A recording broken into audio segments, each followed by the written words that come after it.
DT, ela diz: pois vosso Pai Celeste sabe de que necessitais, não é? Como o texto diz, não é? Exatamente isso, verso 32 em diante, porque os gentios é que procuram todas estas coisas, não é?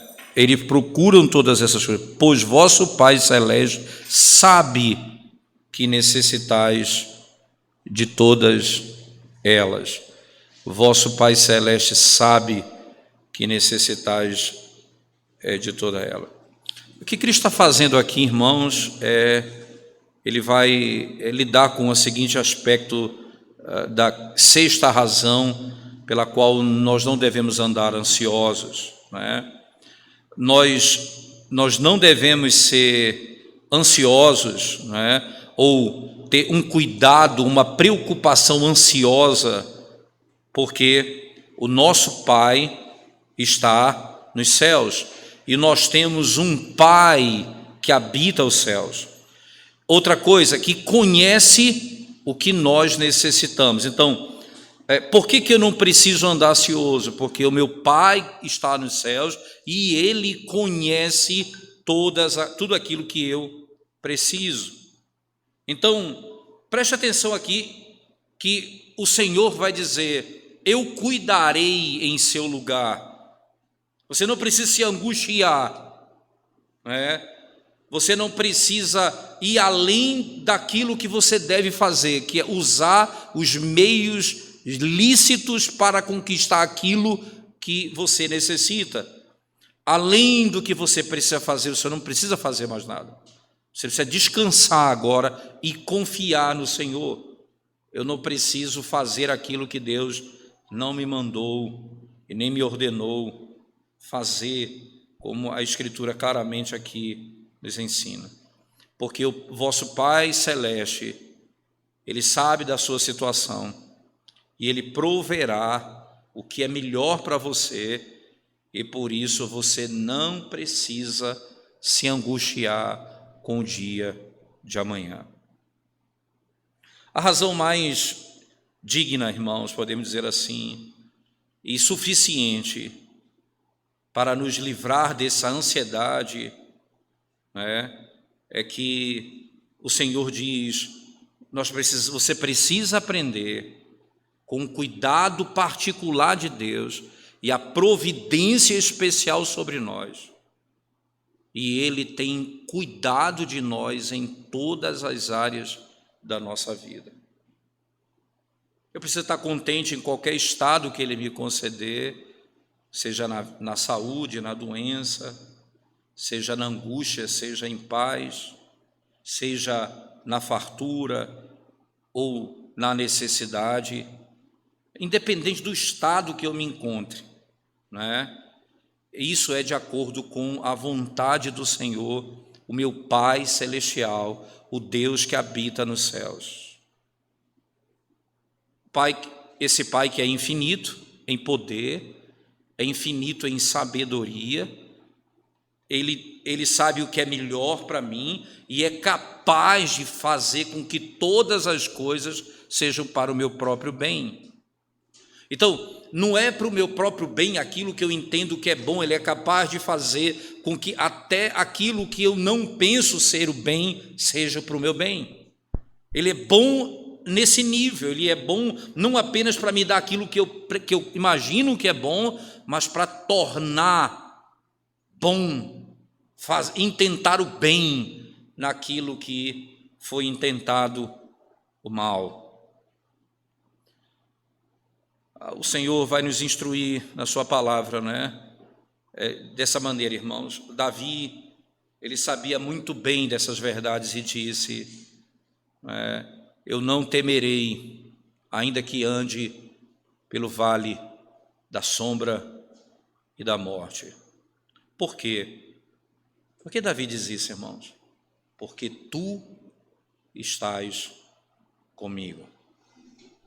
Ainda que eu ande pelo vale da sombra e da morte, não temerei mal algum. Sabe por quê? Há uma razão, não é uma coisa instintiva, não é alguma coisa da natureza nossa, não é porque a gente é forte, outro é fraco, não é porque outro tem melhor estrutura do que o outro, não. Davi diz, é porque tu estás comigo. Você entende que talvez nossa maior questão hoje é conhecer a Deus nesse nível de intimidade e saber que Ele é o nosso Deus, é o nosso Pai que está no céu, sábio, poderoso e que Ele está conosco. Seria talvez isso, sem dúvida alguma, suficiente para lidar com a nossa ansiedade.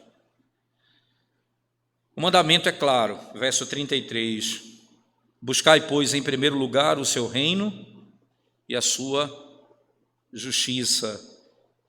Buscai, pois, em primeiro lugar o seu reino e a sua justiça. E aí ainda o texto diz, e todas estas coisas vos serão acrescentadas. Nosso Salvador aqui, irmãos, depois de ter passado por esses 6 argumentos, ele vai agora dissuadir seus discípulos, mais uma vez, para que eles não andem ansiosos. E ele vai dizer, é que o Senhor sempre mostrará a sua bondade, suprindo todas as suas necessidades. O que é que ele me ensina? Busque em primeiro lugar o reino de Deus e a sua justiça. E ele coloca isso, irmãos, através de um mandamento. Primeiro, busque o reino de Deus e a sua justiça. E então, ele vai dar uma razão para isso. E todas as outras coisas vos serão acrescentadas. Então, aquilo que ele pede para que eu faça é buscar primeiro essas coisas e todas as outras coisas vos serão acrescentadas. Então, se eu tenho que me preocupar ou buscar fazer alguma coisa, tem que ser isso primeiro. E o que isso significa, então? Vamos entrar num texto basicamente, veja, há 2 coisas aqui, certo, que nós devemos buscar, o texto diz. Qual é a primeira? O reino de Deus e a sua justiça. Então, o que significa cada uma dessas coisas? Vamos tentar elaborar em cada uma delas. O que significa buscar primeiro o reino de Deus e o que significa buscar a sua justiça? Significa dizer, antes de tudo, irmãos, e acima de qualquer coisa terrena, o nosso principal cuidado, a nossa principal preocupação, e aquilo que nós devemos buscar para nós mesmos, deve ser o reino de Deus. E o que significa reino de Deus aqui? O reino de Deus, irmãos, significa um estado e a condição do homem nessa vida, pela qual em Cristo ele usufrui o favor de Deus e o seu direito à vida eterna. Nessa vida, ele usufrui todas essas coisas, como aqui estão colocadas no texto. Então, nesse estado do homem nas Escrituras, que é chamado reino de Deus, se eu estou nessa situação, qual é o estado da minha alma? Diz o texto sagrado, a primeira coisa que eu vou buscar, o reino de Deus.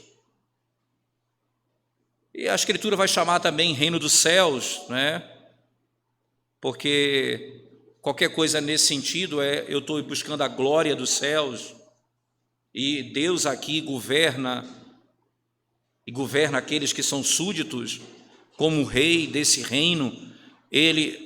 Nós buscamos esse reino porque pertencemos a ele e nos subordinamos ao governo desse rei em todos os sentidos. O reino de Deus é apenas um, não existe 2 reinos, há um só reino. Mas os puritanos faziam isso, eles colocavam esse reino único em 2 graus diferentes. Você vai ter puritano falando de 2, 3 graus do mesmo reino, mas aqui basicamente se fala em 2 graus, desse reino. Então, quais são eles? O primeiro é o reino da graça e o segundo, o reino da glória. Qual é o reino da graça, irmãos?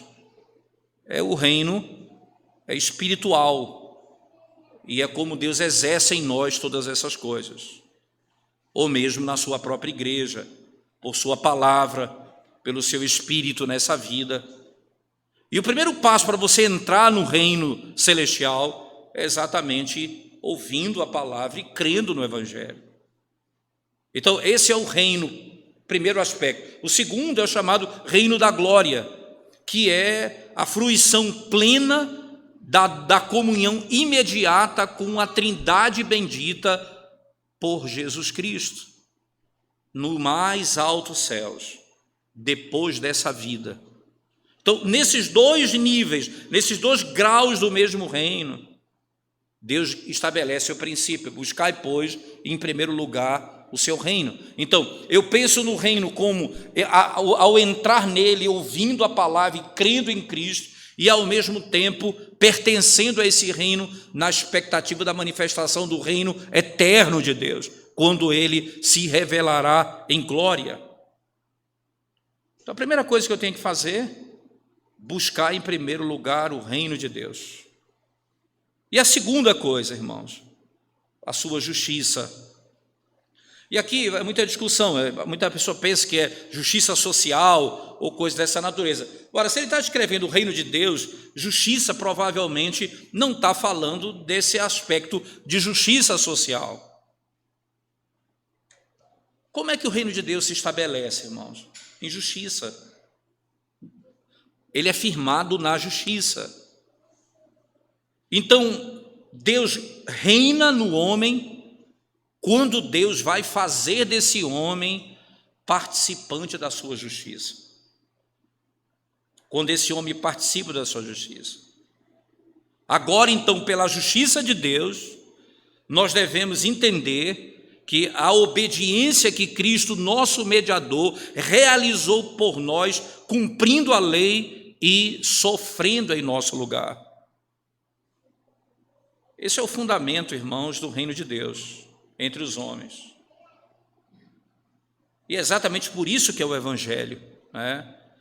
Paulo vai dizer em Romanos 1,17, não é? O Evangelho é a justiça de Deus é revelada de fé em fé.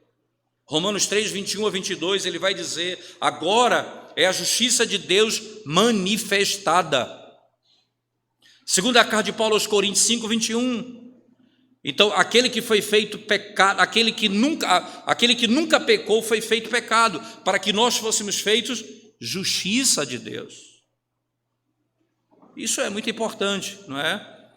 Primeiro, porque ele foi dado livremente aos homens.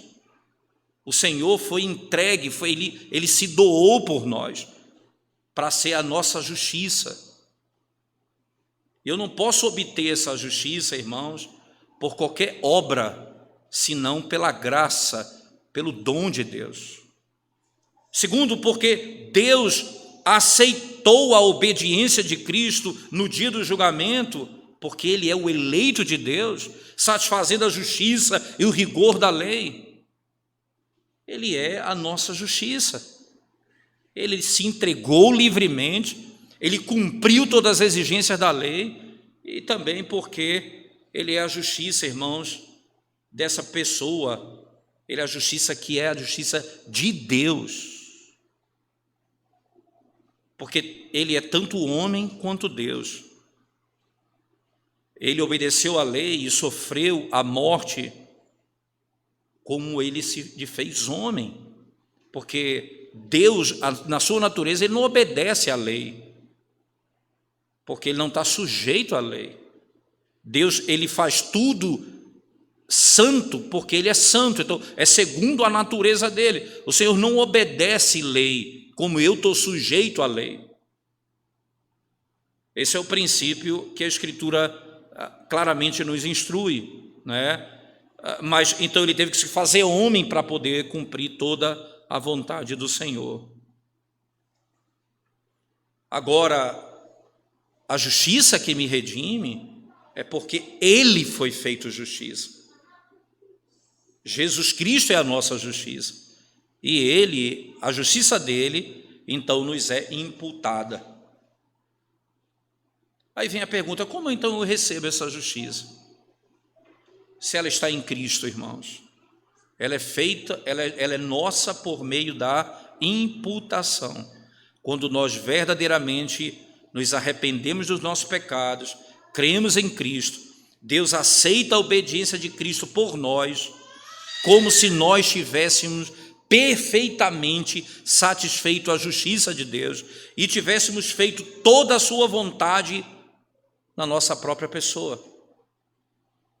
Mas isso tudo é Cristo Jesus. Agora, com essa justiça que foi imputada a nós, nós devemos entender e usufruir dos frutos. Qual o fruto, irmãos? Santificação ou santidade renovada, pela qual nós somos capazes agora, pelo Senhor, de andar diante de Deus em nova obediência, produzindo frutos de justiça, porque essas duas coisas nunca podem ser separadas. Quando Deus justifica pela justiça de Cristo, então Ele santifica pelo seu Espírito. Quando Ele nos justifica pela justiça de Cristo, então Ele nos santifica pelo seu Espírito. O pleno significado, então, do mandamento de Cristo aqui é esse. Veja, primeiro busque, essa é a palavra. Isto é, acima de todas as coisas nesse mundo, que o seu cuidado principal seja buscar para você mesmo o reino de Deus. Isto é, o estado da graça, no qual você pode usufruir o favor de Deus em Cristo, sendo você, quando crê, justificado pela sua obediência e santificado pelo seu Espírito. Então você pode andar em boas obras. Buscai, pois, em primeiro lugar o seu reino e a sua justiça.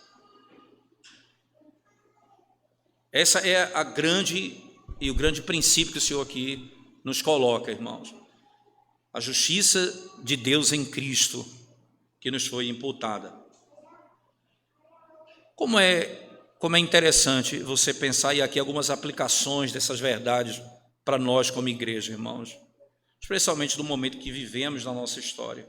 Primeiro, pelo mandamento de Cristo, que nos ordena buscar o reino de Deus, nós podemos entender isso, irmãos, que por natureza todos nós estamos fora do reino de Deus, que estamos destituídos da graça e do favor de Deus e sob o poder de Satanás e debaixo do reino das trevas. É isso que, quando o Espírito Santo chama Satanás assim, o Deus desse mundo, o príncipe deste mundo, porque todo mundo naturalmente, irmãos, todo mundo naturalmente é vassalo dele. E o mundo anseia prestar a esse Satanás, a esse inimigo, não é? Ele homenagem. Como é que eles prestam homenagem a Satanás? Como é que um homem naturalmente homenageia Satanás? Nas obras de pecado, na vida de iniquidade. E por isso, irmãos, Satanás é chamado o príncipe da potestade do ar, que opera nos filhos da desobediência, Efésios 2, verso 2. Então essa miséria natural, ela veio sobre nós, não é? Porque é por isso que nós você veja, os homens não se sujeitam a Deus, não se sujeitam ao seu reino. E nós não temos dignidade própria para deixar o reino de Satanás. E o que nós somos, então? Escravos, súditos dos filhos das trevas, né? E fazemos aquilo que não agrada ao Senhor. Então esse homem que vive fora de Cristo, fora do reino de Cristo, não é? Ele pode aparentar no curso da sua vida, não é? Ele pode imaginar o seguinte, né? que ele pode estar contente nessa caminhada de levar lá o escudo de Cristo, na profissão de fé apenas externa. Ele imagina que ele tá em Cristo porque ele ouve a palavra, ele imagina que ele está no reino porque ele recebe o sacramento. Entretanto, no coração e na vida, eles prestam devoção ao maligno, porque eles puxam, eles arrancam o pescoço dele, irmãos, do jugo de Cristo e se colocam debaixo das obras do pecado. Eles rejeitam, eles não andam segundo o Senhor, eles não se submetem à sua palavra e não amam a sua lei. Interessante ainda porque eles amam mais outras coisas, irmãos. Eles amam se apartar do Senhor, mesmo que eles aparentemente vivam uma vida na presença do Senhor. São cidadãos ímpios. E é como mais ou menos Jó vai dizer, né? E também os próprios irmãos de José vão dizer, particularmente: tu vais reinar sobre nós? Ou como Lucas 19:14 vai falar, nós não teremos esse homem para reinar sobre nós, nós não queremos que ele reine sobre nós. E nós, pela nossa modo de vida, tendo algum conhecimento de Cristo, pelo modo como nós vivemos, nós dizemos, nós não, de fato, nós não nos submetemos ao reino do Senhor. Então, a primeira coisa que a gente precisa fazer, irmãos, ao buscar o reino de Deus, é saber que naturalmente todo homem está fora do reino, e muitas vezes até aparentemente dentro do reino, ele está fora, porque o seu coração e a sua vida são completamente contrárias à lei do Senhor, completamente contrários às instruções do próprio Senhor. Segunda aplicação importante, né? Cristo Jesus nos ensina aqui que o nosso cuidado principal, irmãos, acima de qualquer outro cuidado nessa vida, é ganhar a nossa própria vida, isto é ter certeza de que nós estamos diante do Senhor e que pertencemos ao reino de Deus. Que pertencemos ao reino de Deus. O que é que eu preciso fazer necessariamente, irmãos? Que essa é a minha tarefa mais importante. Porque a única coisa que Cristo aqui nos ordena, e ele expressa isso de modo muito claro. Como é que eu vou então? Alguém pode perguntar, como é que eu posso então saber que eu estou debaixo do favor de Deus? 3 coisas eu preciso fazer. Eu preciso chegar ao lugar onde esse reino é encontrado. Segundo, eu devo entrar nesse reino. E terceiro, eu devo andar nesse reino e buscar nele a possessão, ou saber que eu plenamente pertenço a ele e ando de acordo com esse princípio. Primeiro, então, esse reino, irmãos, ele não é encontrado em todo lugar, mas apenas onde Deus manifesta e revela a sua vontade aos filhos dos homens. Isto é aonde? Na Assembleia dos Santos. Onde eu encontro isso? Onde a ministração pública da reconciliação é dispensada. Porque lá na igreja o Senhor sustenta o seu cetro e oferece a si mesmo como rei e senhor para os homens. E é por isso que Davi, irmãos, ele chama os ministros da palavra dessa forma, no Salmo 110, 2, que é a vara ou cetro do poder de Deus. E na parábola do semeador, o Evangelho nos ensina que o pregador ali é chamado o evangelho pregado ali é chamado a palavra do reino, Mateus 13:19, a mensagem do reino. Porque é nessa pregação, é nessa mensagem que Deus revela esse reino aos homens e traduz isso a eles. Na mesma parábola, irmãos, do campo, não é? E o mesmo ministro do evangelho, que ali é chamado expressamente o reino de Deus, ali é da mesma maneira em Mateus 13:24, quando ele diz: o reino de Deus é o evangelho quando é pregado. Eu lembro das palavras de Paulo lá na última sessão do livro de Atos, quando, na realidade, o último verso do último capítulo de Atos, quando ele diz que Paulo pregava Cristo e anunciava o reino de Deus, que é exatamente o evangelho do Senhor. Eu preciso estar no lugar certo.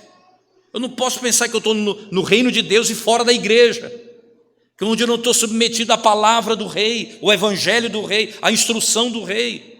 Eu preciso entender que é na igreja que eu devo me encontrar. Segundo, quando nós encontrarmos esse reino, nós temos que entrar nele. Não é suficiente estar onde ele é anunciado, mas eu preciso entrar nele. Os fariseus estavam perto do evangelho e nunca entraram. Sabe como, irmãos? É a única maneira pela obra poderosa do Espírito Santo. É o que o nosso Senhor Jesus Cristo diz: exceto se vocês forem convertidos e se tornarem crianças e filhos, né? Se vocês não se tornarem como crianças, vocês não entrarão no reino de Deus. Mateus 18, verso 3. Você precisa ser convertido, entrar e se tornar como uma criança e entrar no reino de Deus. Eu preciso me tornar como uma criança e ser convertido, como Mateus 18, 3 diz.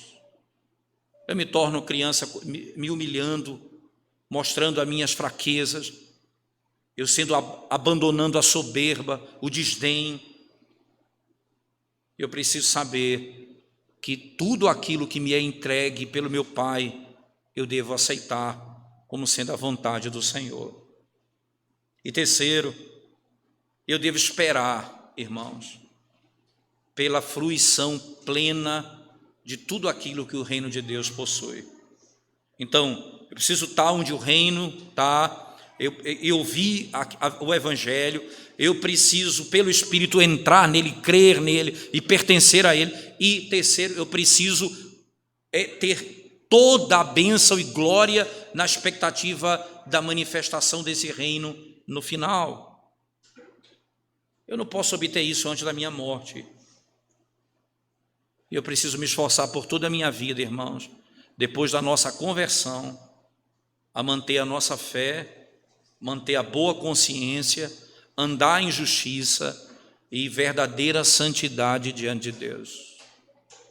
Eu preciso andar em amor, em retidão, misericórdia para com os meus irmãos. A pergunta é: quem habitará no tabernáculo de Deus? E quem repousará no seu santo monte? O verso 2 diz: aquele que anda retamente, não é? E que pratica a justiça. Aquele que ama e aquele que pratica a justiça. Então nós vamos testificar, irmãos, que nós mesmos entramos nesse reino, que pertencemos ao reino de Deus, se nós vivermos dessa maneira. O reino de Deus ele estabelece como? Em justiça. Romanos 14, 17. Então, aqueles que pertencem a esse reino andam de modo justo. É por isso que as virgens, como diz o texto de Mateus 25, 4, elas pegaram o óleo nos seus vasilhames, não é? Para iluminar ou acender sua lâmpada, e mantiveram ela até a chegada do noivo, enquanto outras não se prepararam para a chegada do noivo e faltou no processo. Eu preciso cuidar para que nessa jornada eu não abandone o que o Senhor já me concedeu. É como José de Arimateia, irmãos, o nobre conselheiro que esperou pelo reino de Deus. Lá em Lucas 23, 50 e 51 diz, ele era um homem bom e justo. Dizia-se isso dele, um homem bom e justo. Dessa maneira nós temos esse reino como nosso. A nossa necessidade para nos esforçarmos diante daquilo que Deus nos deu para fazer, com todo o cuidado, com toda a diligência, ela surge dessa verdade.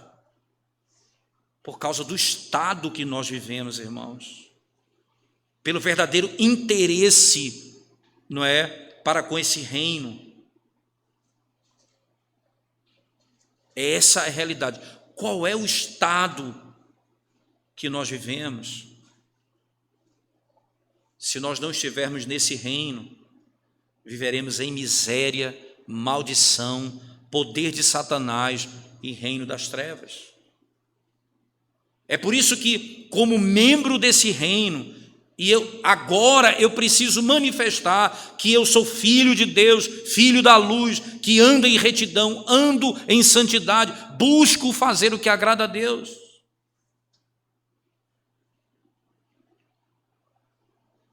Nós vivemos agora numa situação em que nós lutamos contra a nossa própria miséria. É por isso que o Senhor diz, buscai, pois. É algo, eu não posso exercer tais coisas se eu já não tiver. Eu não posso lutar se eu já não possuir. Eu não posso almejar se meus olhos não forem abertos. É por isso então que ele diz, buscai, pois, porque esse é o estado que nós estamos e precisamos compreender que, como homens que foram redimidos, esse é o nosso esforço nessa terra. Mas vai chegar o tempo, irmãos, na plenitude do reino haverá verdadeira e plena e total felicidade. Aqui é conhecido como justiça, paz, alegria do Espírito. Esse é o reino, alegria, paz e literalmente alegria no Espírito, como o texto diz. 1 Pedro 1,8 vai descrever alegria que eu não posso nem mesmo nominar. Aquilo que meus olhos não podem ver, que os ouvidos não podem ouvir, e que nunca entrou no coração do homem, o que Deus tem preparado para aqueles que o amam.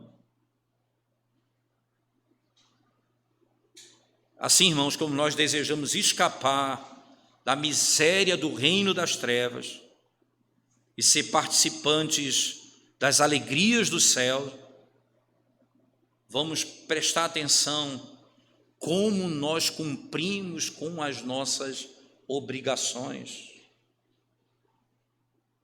como nós fazemos o que Deus nos mandou fazer, como nós andamos, como nós vivemos, como nós falamos. É como a percepção gloriosa daquele indivíduo que sabia. E não há como você pensar na glória sem que essa glória afete diretamente seu dia a dia. O indivíduo encontrou uma terra, que nessa terra havia um tesouro glorioso.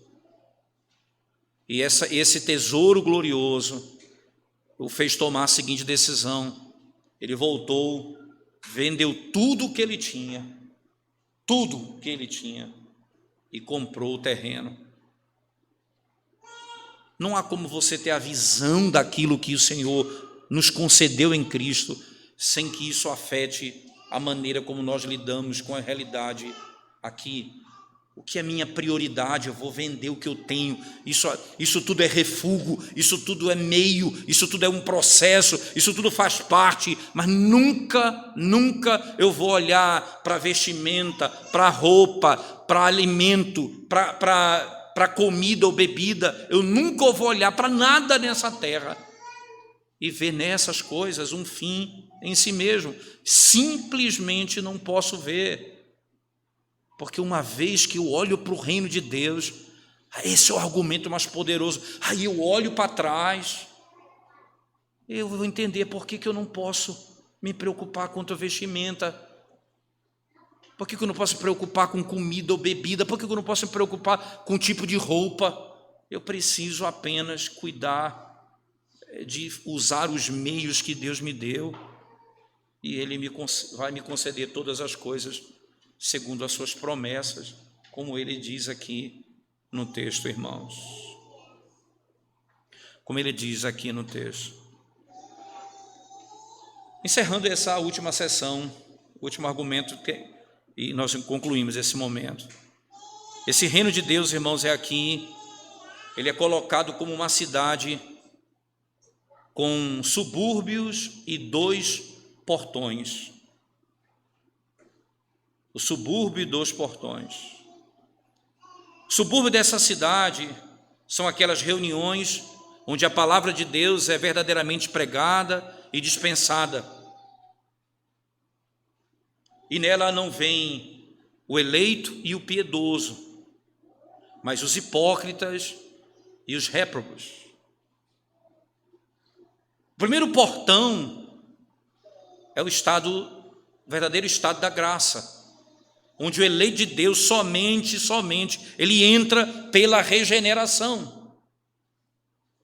E nesse estado ele continua nessa vida, indo de grau em grau, de graça em graça, caminhando e crescendo, esforçando-se em todas as coisas, para que a sua fé seja guardada e a boa consciência mantida, tanto para com Deus como para com os homens, aguardando o portão da glória que está diante dele,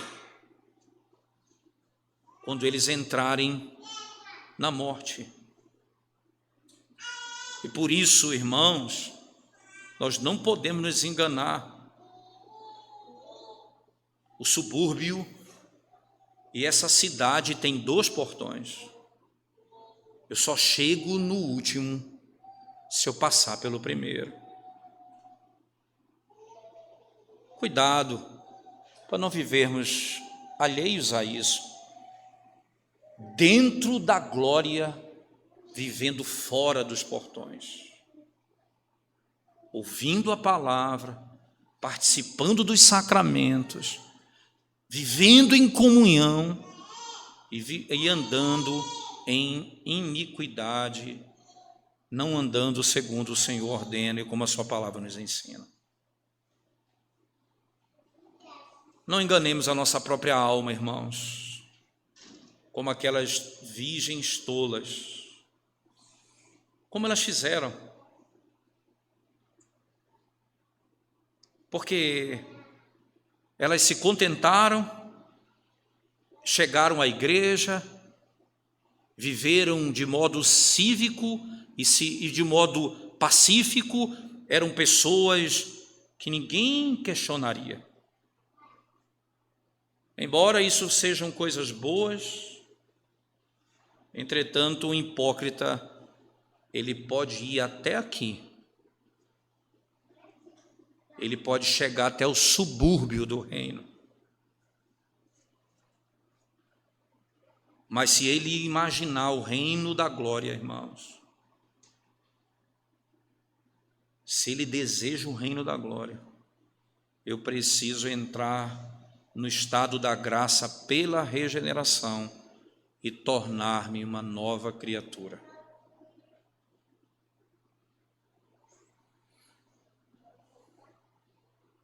E o engraçado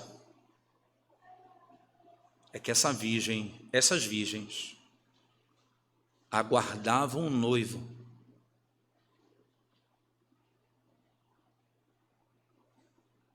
mas não se prepararam para a chegada.